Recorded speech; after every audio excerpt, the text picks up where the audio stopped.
Hello everyone. हमने पिछले lecture में डिस्कस किया था कि बुद्धिज्म रिलीजन का कैसे ओरिजिन हुआ था। बुद्धिज्म जो रिलीजन था उसकी नीड क्या थी और जो उस समय का कल्चर था उसको बुद्धिज्म ने कैसे इफेक्ट किया, उसकी क्या क्या टीचिंग्स थी। हमने गौतम बुद्ध के बारे में पढ़ा। आज हम पढ़ेंगे जैनिज्म के बारे में। जैनिज्म जानने से पहले बुद्धिज्म के कुछ टॉपिक थे, जैसे Buddhist scholar, Bodhisattva, school of Buddhism और उससे रिलेटेड यूनिवर्सिटीज़। तो ये हम पहले देख लेते हैं, फिर हम जैनिज्म के बारे में पढ़ेंगे।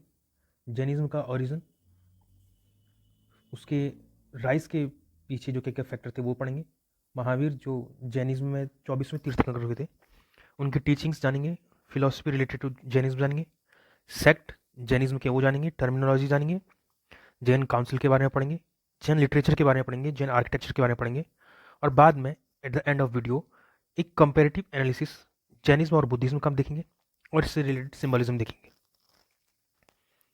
तो स्टार्ट करते हैं बुद्धिस्ट स्कॉलर से। तो हमने लास्ट लेक्चर में पढ़ा था कि जो बुद्धिज्म धर्म था वो धीरे धीरे एक्सपैंड होता। बुद्ध का जन्म जो 563 BC पहले हुआ था, उनके जन्म के बाद 4 काउंसिल्स हुई, जिन्हें 4 संगीतियाँ कहते हैं, बौद्ध संगीतियाँ। 4 अलग अलग राजा थे। तो उनमें से कुछ जो संगीतियाँ हुई उसमें कुछ स्कॉलर्स निकले, जो जिन्हें हम हिंदी में विद्वान कहते हैं, प्रकांड विद्वान। तो उनमें से जो फेमस हैं उनके बारे में हम पढ़ेंगे। मुगल पुत्तिस, ये वही व्यक्ति थे जिन्होंने अशोका के टाइम पे धम्म की नीति का प्रचार किया था। अश्वघोष, इन्होंने बुद्ध चरित्र लिखी है, ये हम सबको पता है, परंतु एक बहुत फेमस बुक है इनकी, सरीपुत्र प्रकरण। तो ये सरीपुत्र प्रकरण है। जो सरीपुत्र हैं वो एक बौद्धिस्ट हैं, जो डिसाइपल ऑफ बुद्धा है, उनका नाम सरीपुत्र है। इसके बाद हम एक स्कॉलर के बारे में पढ़ेंगे, नागार्जुन, जिन्होंने माध्यमिका स्कूल की स्थापना की थी। माध्यमिका स्कूल क्या है? हमने जब बुद्धिज्म की टीचिंग पढ़ी तो हमें पता चला था कि बुद्धिज्म जो था वो एक्सट्रीमिज्म के तरफ कभी भी नहीं था। जो बुद्धा ने जो मार्ग बताया, जो रास्ता बताया, वो प्रैक्टिकल था। तो एक तरीके से हम कह सकते हैं कि बुद्धा ने मध्यम मार्ग का सुझाव दिया था, जिसे बोलते हैं मिडिल पाथ। और इसी मिडिल पाथ के ऊपर एक स्कूल बेस्ड है। स्कूल मतलब जैसे अगर हिंदी में कहूँ तो शाखाएं होती हैं हर एक धर्म में। जैसे हिंदू में वैष्णव आते हैं, शैव आते हैं, लिंगायत आते हैं, शक्ति, ऐसे करके बुद्ध में भी बहुत, बुद्धिज्म में भी बहुत सारे स्कूल हुए, जिनमें से एक है माध्यमिका स्कूल, जिसकी नींव रखी थी नागार्जुन ने। और ये नागार्जुन ने एक थ्योरी दी थी जिसे थ्योरी ऑफ शून्यवाद कहते हैं, theory of emptiness. Theory of emptiness में क्या होता है?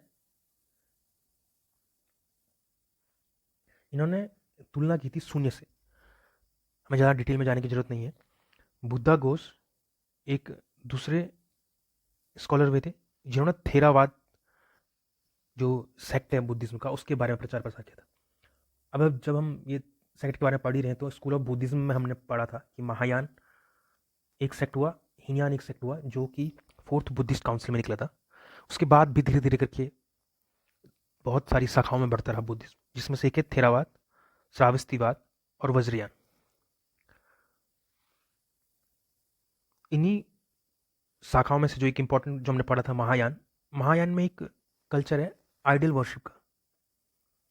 आइडियल वर्शिप मतलब, पहले तो ये बात समझने की बात है कि महायान का मतलब क्या है, हीनयान का मतलब क्या है।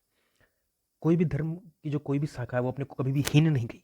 तो जाहिर सी बात है महायान और हीनयान का मतलब है कि ये जो शाखाओं के नाम थे ये महायान जो ब्रांच वाले लोग थे उन्होंने दिया, उन बुद्धों ने दिया।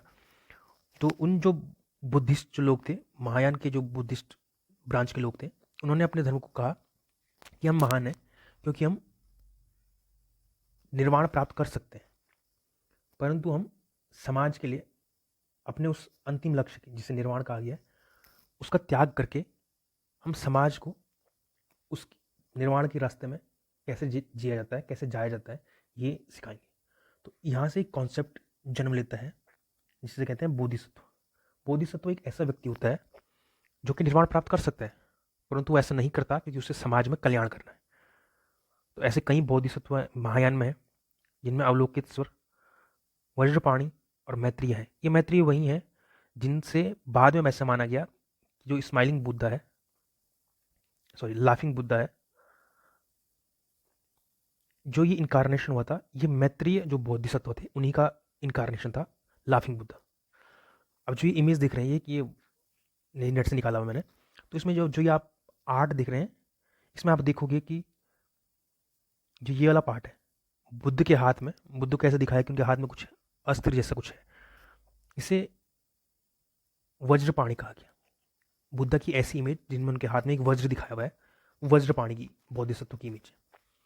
एक ऐसी इमेज उनकी है मंजूश्री करके, जिसमें उनके हाथ में ग्रंथ दिखाई गए। तो ये ग्रंथ वाली इमेज जो बुद्धा की पूजी गई, ये मंजूश्री महायान के अंदर जो बोधिसत्व आते हैं उनको जो इमेज थी वो मंजूश्री थी। तो ऐसी बहुत सारी बोधिसत्व हमारे पास हैं, तो उतना डीप में जाने की जरूरत नहीं है। अगेन ये रिवीजन क्लासेस है तो मैं बहुत शॉर्ट रखने की कोशिश करूँगा वीडियोज़ को। तो हमने स्कूल ऑफ बुद्धिज्म देख लिया, बोधिसत्व देख लिया, बुद्धिस्ट स्कॉलर देख लिया। यूनिवर्सिटीज़ आपको पता ही है, दो फेमस यूनिवर्सिटी थी, नालंदा और विक्रमशिला। तो जो नालंदा है वो बिहार में है और जो विक्रमशिला ये भी बिहार में है।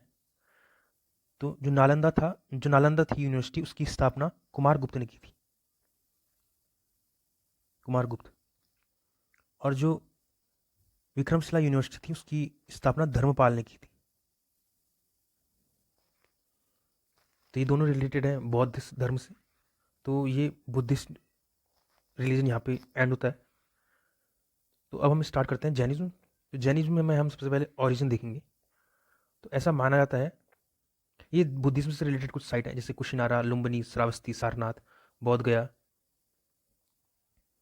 कुशिनारा जहाँ पर बुद्ध ने अपना महापरिनिर्वाण प्राप्त किया था, ये बिहार में है। और अभी हम पढ़ेंगे कि जैन में जहाँ पर महावीर स्वामी अपना देह त्यागते हैं, वो भी बिहार में है, उसे पावापुरी कहा गया। और दोनों ही जो मल्ल जनपद था उसमें आते हैं।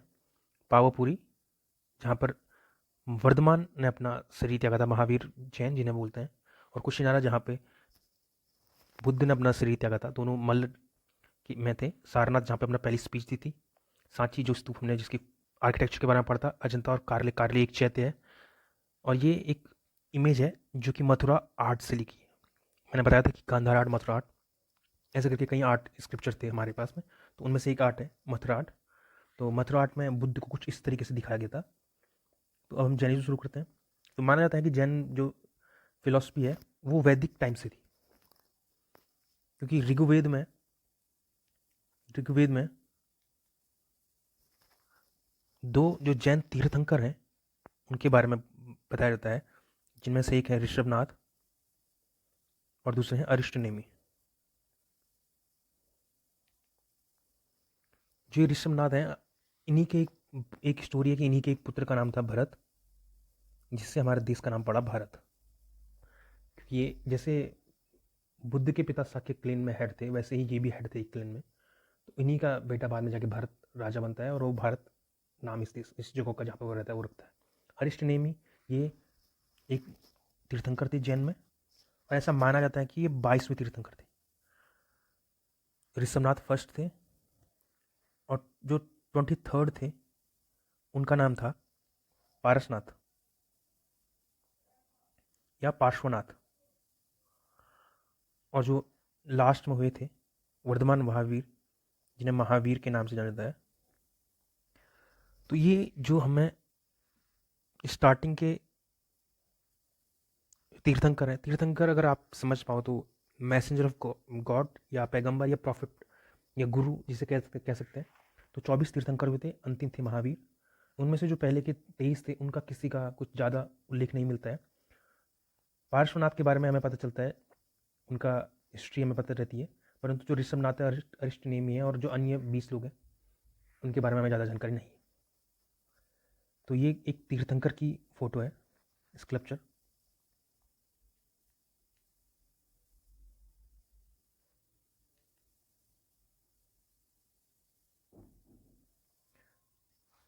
तो हमें पता कैसे चलता है, एक तो ऋग्वेद से पता चलता है, फिर दूसरा विष्णु पुराण और भागवत पुराण में भी इनका मेंशन है,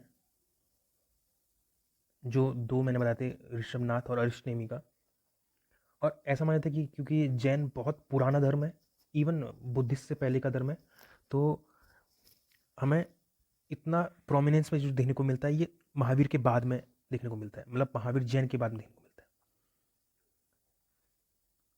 तो जो कारण थे, जैसे हमने बुद्ध में कारण पढ़े थे कि बुद्धिज्म में क्या नीड थी जो हमें बुद्ध धर्म को मानना पड़ा या बुद्ध धर्म की उत्पत्ति हुई, तो ऐसे ही जैन में भी कुछ ऐसे धर्म हैं, कुछ ऐसे कारण हैं जिनके बारे में हमें जानना पड़ेगा।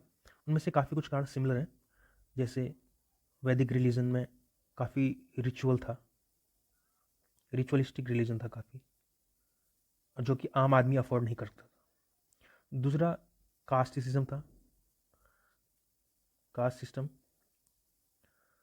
चौथा, क्योंकि एलिट लैंग्वेज थी तो लोकल लैंग्वेज में नॉलेज नहीं था।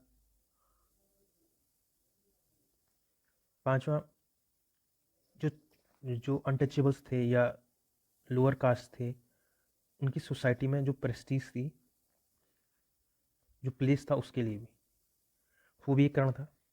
बाद में हमने पढ़ा था कि सेक्रीफाइसेस बढ़ गए थे, जैसे बलि का एक उल्लेख मिलता है, और ये सब चीज़ें ऑलमोस्ट वही कारण जो बुद्धिज्म में थे, ये जैन में भी एक कारण है।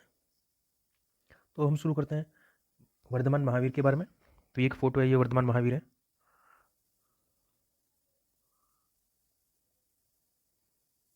महावीर, ऐसा माना जाता है कि इनका जन्म 540 BC में हुआ था। जाहिर सी बात है, आपने अभी बुद्ध का जन्म पढ़ा था, वो 563 BC था, तो जो महावीर थे वो यंग थे।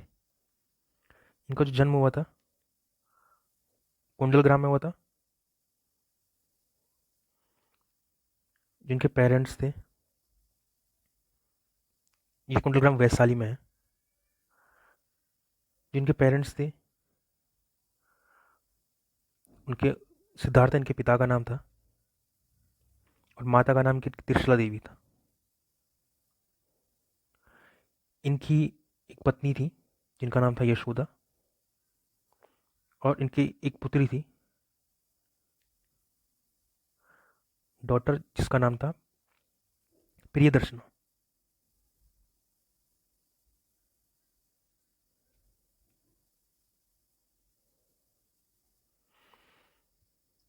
तो ऐसा माना जाता है कि एट द एज ऑफ 42 की उम्र में साल वृक्ष के नीचे इन्हें रजुपालिका नदी के किनारे ज्ञान प्राप्त हुआ था।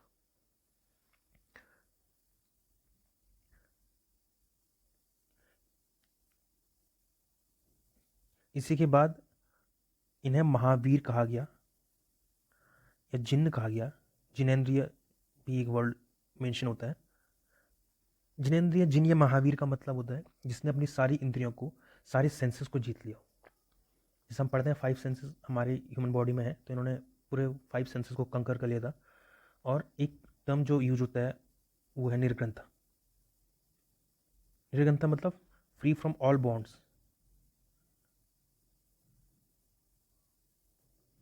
ग्रंथ मतलब गांठ, गांठ मतलब जो ये हमारे आसपास जो चीज़ों से हम बंधे हुए हैं, उन चीज़ों से जब मुक्ति मिल जाती है तो निर्ग्रंथ कहलाते हैं। और एक वर्ड और यूज होता है इनकी जगह में, इनके लिए अरहट, जो इसका मतलब होता है ब्लेस्ड वंस। कैवल्य तो आपको पता ही होगा, कैवल्य जो है, जो अल्टीमेट, जिसे जैसे हमने पढ़ा हिंदू में मोक्ष था, बुद्ध में निर्वाण था, वैसे ही इनको कैवल्य प्राप्त था। कैवल्य, जिसे कैवलिन कहते हैं, ये अल्टीमेट डेस्टिनेशन है जैन धर्म में।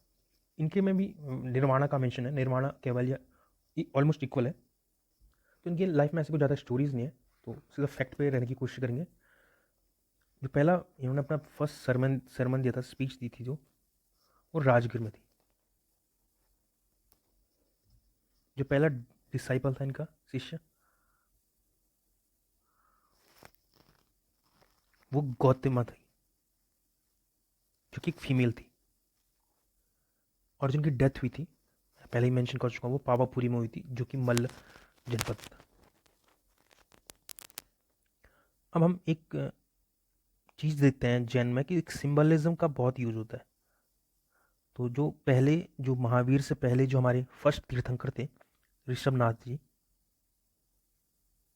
उनके लिए बुल सिंबल का यूज हुआ है, और जो महावीर थे उनके लिए लायन सिंबल का यूज हुआ है।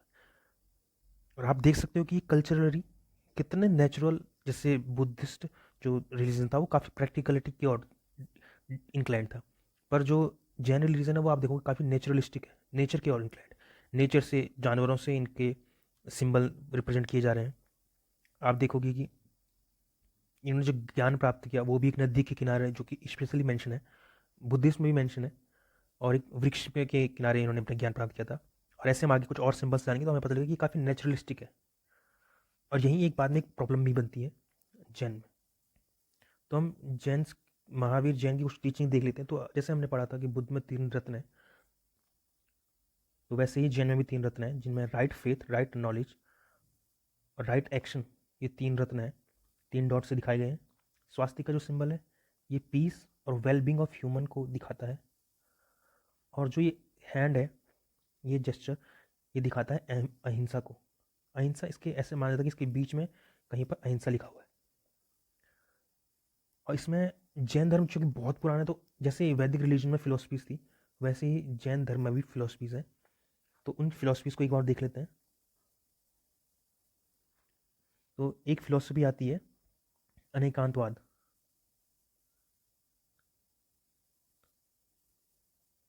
एक फिलोसफी आती है स्यादवाद।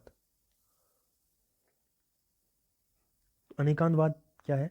इससे बोलते हैं थ्योरी ऑफ प्लूरलिज्म।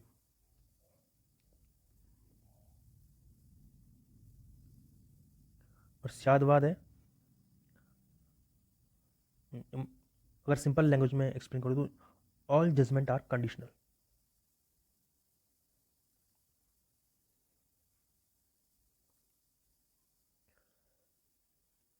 जो प्लूरलिज्म है वो बताता है कि जो अल्टीमेट जो ट्रूथ है वो कहीं बहुत कॉम्प्लेक्स है, और उसमें कई डायमेंशंस हैं, मल्टीपल एस्पेक्ट्स हैं, जो अनिकानवाद है उसका मतलब ये है। और स्यादवाद का मतलब होता है कि हमारे जितने भी जजमेंट हैं वो सारी कंडीशन बेस्ड होते हैं। इसी में एक वो फेमस स्टोरी आती है जिसमें 4 व्यक्तियों को उनकी आंखों पे पट्टी बांध करके उन्हें हाथी के पास लिया जाता है। तो वो हाथी को टच करके बताते हैं कि वो क्या देख रहे हैं, और उस हाथी को टच करके बताते हैं कि वो जानवर किस शेप का होगा। उस स्यादवाद के अंदर वो स्टोरी आती है। 5 डॉक्ट्रिन जो हम पढ़ते हैं, 5 डॉक्ट्रिन्स, तो जो इनमें से पहले 4 डॉक्ट्रिन्स हैं ये इससे पहले के तीर्थंकरों ने दे दिए थे, जिनमें एक है अहिंसा, सत्य, अस्तेय और अपरिग्रह। अहिंसा का मतलब हम ऑलरेडी पढ़ चुके हैं बुद्धिस्ट लिटरेचर में। अस्तेय का मतलब है चोरी न करना। सत्य का मतलब हमेशा सत्य बोलो, डू नॉट स्पीक लाई। और अपरिग्रह का मतलब होता है डू नॉट अक्वायर एनीथिंग।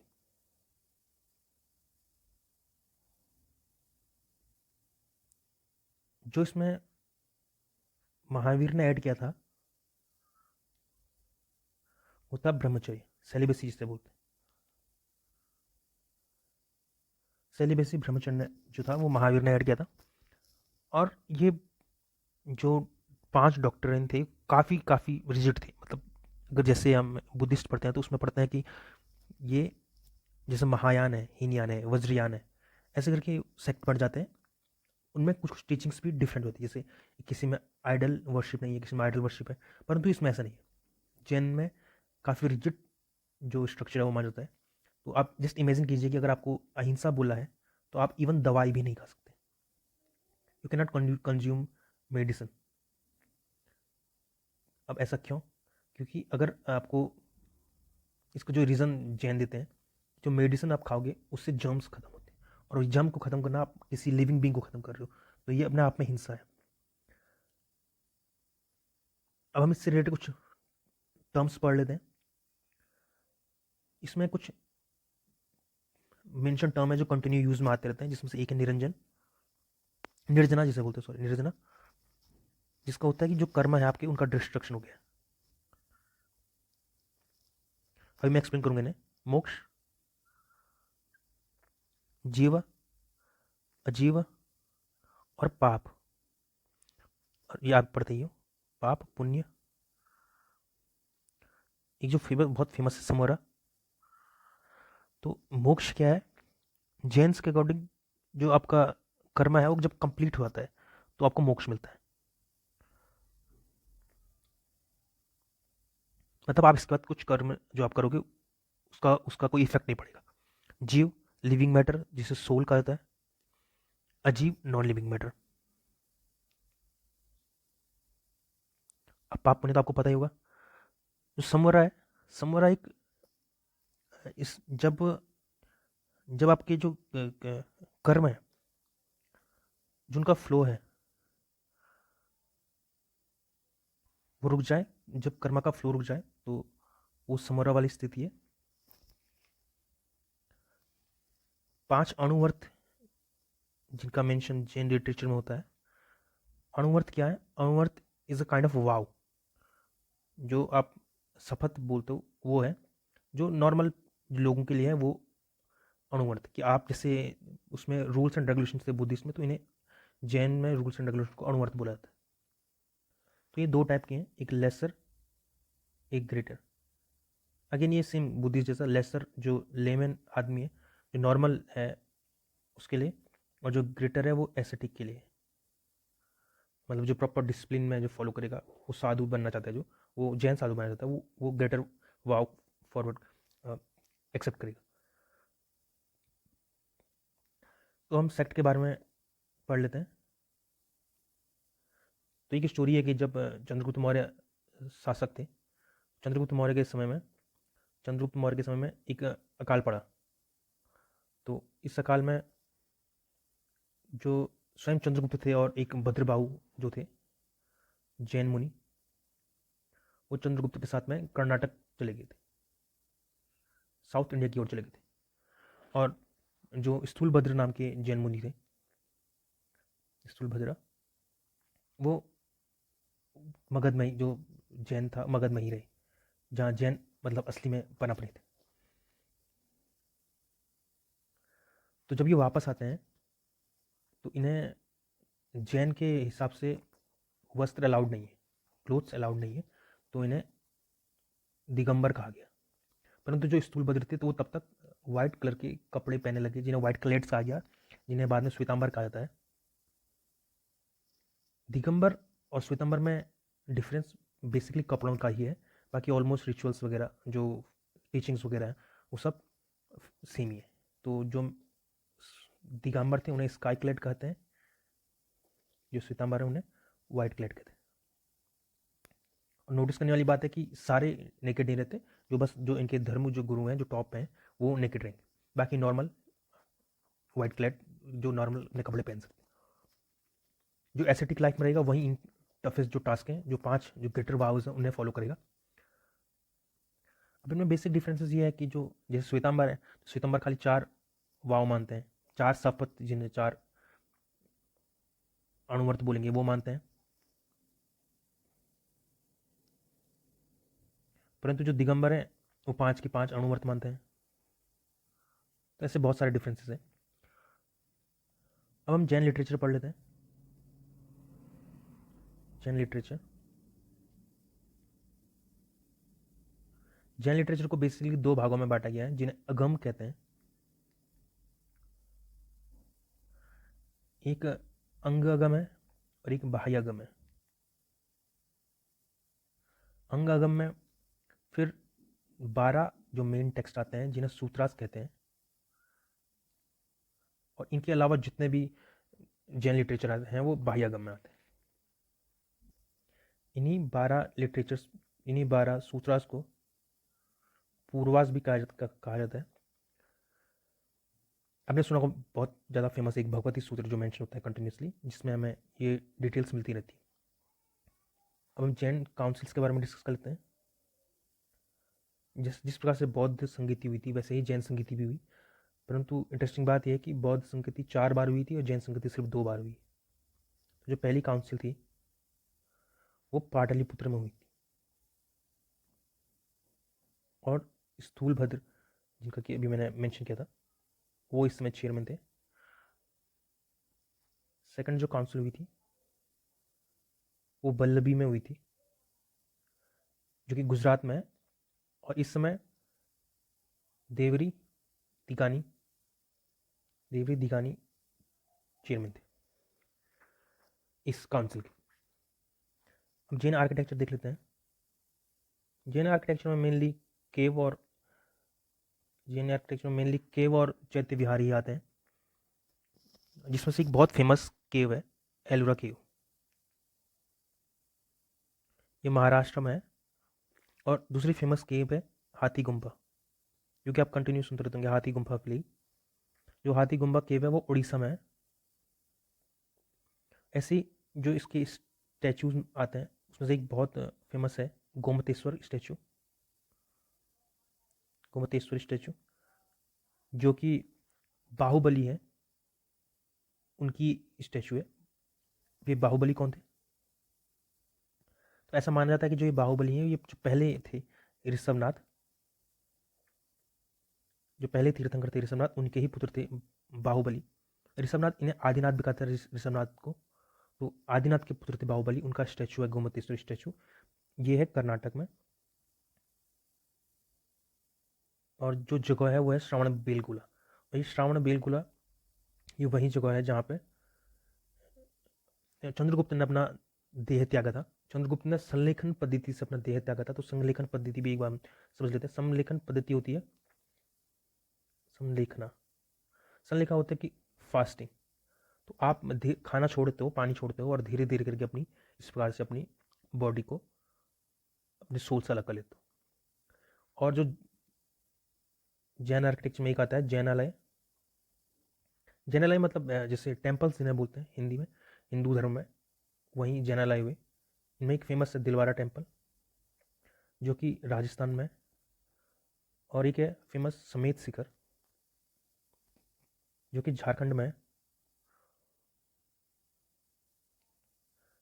ऐसा माना जाता है कि समेत शिखर बहुत इन्फ्लुएंशियल प्लेस है, क्योंकि जो 24 तीर्थंकर थे उनमें से कम 20 तीर्थंकरों ने अपना ज्ञान समेत शिखर में ही प्राप्त किया है।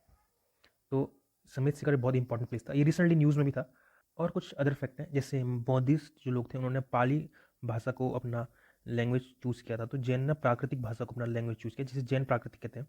इसे बाद में अपभ्रंश कहा जाने लगा, अपभ्रंशा। और यही बाद में सौरसेनी बन जाती है। और इसी सौरसेनी से फिर आपको पता है राजस्थानी, मराठी, कन्नड़ा, गुजराती ये लैंग्वेज निकलती हैं। और इसी अपभ्रंश लैंग्वेज को अर्धमागधी भी कहा जाता था।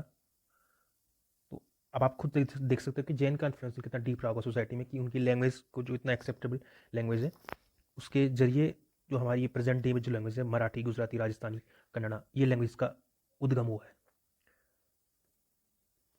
अब हम डिक्लाइनेशन ऑफ जैन पढ़ लेते हैं कि क्यों डिक्लाइन हुआ ये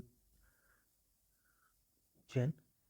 तो सबसे पहले तो जैसा आपको पता चलेगा कि जो बुद्धिस्ट धर्म है वो इंडिया में पैदा हुआ, परंतु प्रेजेंट डे में इंडिया में नहीं।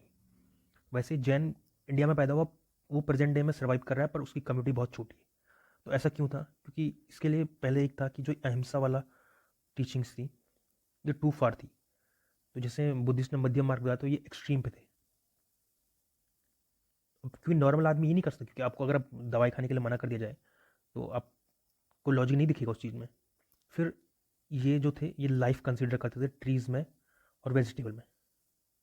तो अब आप एग्रीकल्चर नहीं कर सकते, आप एग्रीकल्चर पे बैन हो गया। तो जो आप देखोगे अभी भी जो जैन कल्चर है उसमें ट्रेडिंग को काफ़ी महत्व दिया जाता है। सेम एक दूसरा कारण था कि इन्हें कोई पेट्रोनाज ज़्यादा नहीं मिला। इन्हें कुछ लिमिटेड टाइम तक पेट्रोनाज मिलता है, जो हर्षवर्धन के टाइम था। उसके बाद इन्हें पेट्रोनाज, रॉयल पेट्रोनाज जिसे बोलते हैं, जिससे जैसे अशोक ने बहुत सारे स्तूपों का निर्माण कराया। तो ऐसे ही एक टाइम बाद इनका पेट्रोनाज खत्म हो जाता है। क्यों? क्योंकि कॉमन सी बात है, जो नॉर्मल लोगों से कनेक्ट नहीं कर पा रहा है, राजा उससे कनेक्ट नहीं करेगा। और राजा को अपनी राज्य बचाने के लिए ऐसी चीज़ें चाहिए जो वो ज़्यादा लोगों तक पहुँच सके। तो इसलिए जो पेट्रोनाज था वो कम होता गया। और नॉर्मल आदमी क्योंकि अहिंसा की डर से इस धर्म को ज्वाइन नहीं कर पाया, तो इसकी संख्या एक बहुत लिमिटेड रह गई। तो जैन लिटरेचर भी कंप्लीट हो गया। तो हमने जो देखना था हमने देख लिया ऑरिजिन, देख लिया factor behind rise of Jainism, देख लिया महावीर, देख लिया उनकी टीचिंग्स भी देख ली, अनुवर्त दिया था, सिलेबसी को दिया था, फिलोसफी भी देख ली, अनेकांतवाद, स्यादवाद, सेक्ट देख लिए, नहीं सेक्ट नहीं देखे, सेक्ट अभी देखेंगे, टर्मिनोलॉजी देखी कुछ, समलेखना, निर्जना, जैन काउंसिल्स देख ली, जैन लिटरेचर देख लिया, जैन आर्किटेक्चर देख लिया। तो हम सेक्ट देख लेते हैं। तो सेक्ट में दो तो हमने देख लिए थे, भद्रभाव, श्वेतांबर, सॉरी दिगंबर और श्वेतांबर, पर इनके अलावा भी बहुत सारे सेक्ट हैं, जिसमें एक आता है उच्छेदवाद। उच्छेदवाद भी एक सेक्ट है जैनिज्म का। एक सेक्ट आता है नित्यवाद, और एक सेक्ट आता है अक्रियवाद। मैं आपको एक बार ब्रीफली एक्सप्लेन कर लेता हूँ ये क्या चीज़ है। तो जो आपने उच्छेदवाद है, ये आपने सुना होगा, एक बहुत फेमस व्यक्ति हैं अजीत केसकामली, उन्होंने ये धारणा दी थी, और इनके अनुसार आदमी की डेथ के बाद कुछ भी नहीं रहता, डेथ अल्टीमेट है, इसके बाद कुछ भी नहीं रहता है। नित्यवाद, नित्यवाद की जो सेक्ट नित्यवाद सेक्ट है, इसमें 7 एलिमेंट्स बताए गए हैं, जैसे सौरो, हैप्पीनेस, फायर, एयर, और ये इंटरेक्ट करके एक मनुष्य को जन्म देते हैं, कुछ भी किसी भी मैटर को जन्म देते हैं 7 एलिमेंट। फिर जो अक्रियवाद आती है, अक्रियवाद को बताया गया था कि ऐसा कुछ भी नहीं होता, जैसे गुड डीड्स और बैड डीड्स, ये ऐसी कोई भी चीज़ नहीं है। ये सारे सेक्ट है जैनिज्म। इसमें एक बहुत इंपॉर्टेंट सेक्ट है, वो जो है संदेहवाद। संदेहवाद, संदेहवाद ये बेसिकली क्या था कि कोई भी ओपिनियन है, आप उसको एक्सेप्ट नहीं कर सकते, ओपिनियन को आप एक्सेप्ट नहीं कर सकते, और ना ही आप उसे डिनाई कर सकते। तो अब आप क्या कर सकते हैं, आप एक शक कर सकते हैं, उस पर संदेह कर सकते हैं। तो अगर आप इस प्रोसेस को देखोगे तो ये था लॉजिक बिल्डिंग, मतलब आपको क्वेश्चन करने पे मजबूर किया जाता है। जो क्वेश्चनियर होती है, क्वेश्चन और आंसर का जो एक शास्त्रार्थ जिसे हिंदी में बोला गया, वो प्रक्रिया थी जो संदेहवाद में देखने को मिलती है। ये लॉजिक और साइंटिफिक टेम्परामेंटल पे बेस्ड था। तो हमने अब सेक्ट भी देख ली, क्या क्या रिमेनिंग है हमारा, अब हमारा बचता है कल्चरल, सॉरी कंपेरेटिव और comparative analysis of Jainism and Buddhism. तो कंपेरेटिव एनालिसिस क्या है, तो जैनिज्म थे जो वो गॉड में बिलीव करते थे, जैनिज्म गॉड में बिलीव करते थे, परंतु इनके लिए जो गॉड था वो जिन से कम था। जिन मतलब जो वर्धमान है, जिन इंद्रिय जिन्हें बोलता है। सेम ऐसे बुद्धिज्म थे, वो गॉड में बिलीव नहीं करते थे। जैनिज्म ने ज़्यादा कंडेम नहीं किया कास्ट सिस्टम को, बौद्धिस्ट ने किया। हालांकि जैनिज्म ने प्रमोट भी नहीं किया था। तो इन्होंने ना कंडेम किया ना प्रमोट किया, कुछ भी नहीं किया, जैनिज्म ने कंडेम किया। और जैनिज्म थे वो सोल के ट्रांस जो माइग्रेशन है उस पर बिलीव करते थे।